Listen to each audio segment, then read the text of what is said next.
This is CNN Breaking News.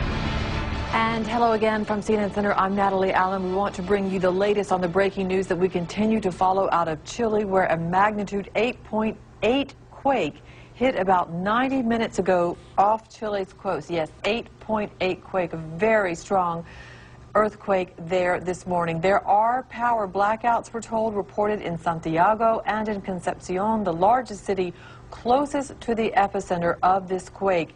A tsunami warning has also been issued for the region. We're continuing to talk with people as we get them on the telephone. We'll bring you what people are telling us about power outages. Right now, we want to take you to the weather center where Ivan Cabrera is following the tsunami warning. Ivan, what can you tell us? Yeah, Natalie, and that's been the update here from when we last spoke to you here. Again, obviously the upgraded magnitude there at 8.8, and I'll talk about the difference in magnitudes in a second here. But the important thing is now we're now getting measurements of reports of tsunami wave activity, and this earthquake did indeed produce a tsunami. How destructive, how large it's going to be, we just don't know yet, but preliminary amplitudes as far as the waves, we're clocking them in at about 1.3 meters off of Valparaiso there, off of Chile, and that occurring minutes after the earthquake here. Notice the proximity now of the epicenter here off the coast of Chile here.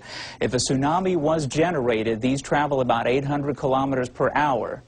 You're not going to have much time here to warn folks right along the coast. What we are concerned about now is that if you are watching us from areas to the north, to the south, this tsunami warning includes the entire coast of Chile, heading up into Peru, and in fact, because of the latest data now coming out of those buoys, they have extended the tsunami watch. There's a warning for Chile, there's a warning for Peru, and the watch that was in effect for Ecuador is now in effect for Colombia, Antarctica, Panama, and Costa Rica. So we're talking about an expansive area here, and as far as the travel times, of course, the further away from the epicenter, the more time you have before a destructive tsunami does arrive. And again, as far as the potency of it, we just can't tell you, but preliminary data certainly indicate that a tsunami was generated from this incredible earthquake. When you talk about an 8.8, every magnitude that you go up, Haiti was a 7. So when you go from a 7, say, to an 8, that's 32 times the energy higher that's released from that earthquake. So we're talking almost a 9 here, so almost a 64. Imagine the Haiti earthquake being 64 times greater in intensity as far as the waves that are propagated from that epicenter as that rupture occurs. The difference here, and this is key with the tsunami warning, is that we're not talking about the strike-slip fault that when you get the plates that go side to side and they have that parallel motion, that's less likely to generate a tsunami. What we have here is we have the Nazca plate coming in off the Pacific, and that is meeting, of course, the South American plate here, and Nazca plate is actually subducting underneath it.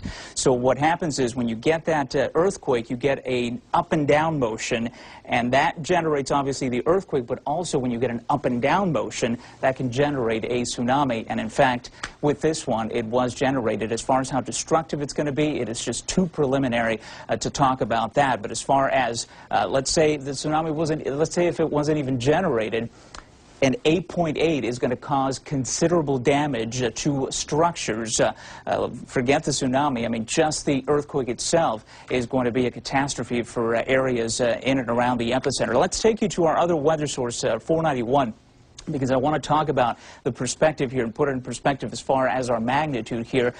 Remember, Haiti is 7.0, major earthquake, considerable damage. When you talk about an 8.0 or greater, we call them the great earthquakes. They don't happen often. In fact, you get about 0.3 happening in a year, which means that in a typical year you may not get any. Well, so far in 2010 now we have one. A great earthquake, communities destroyed. Unless you design, engineer a building specifically to withstand an 8.0 greater earthquake, you are going to get damage. Even buildings that are well built, there is going to be significant damage in those buildings. Buildings that are poorly built are going to be completely destroyed with an 8.8 magnitude quake in and around that epicenter. And again, as you saw with Haiti there, with those poorly constructed structures, a 7.0 caused all that devastation.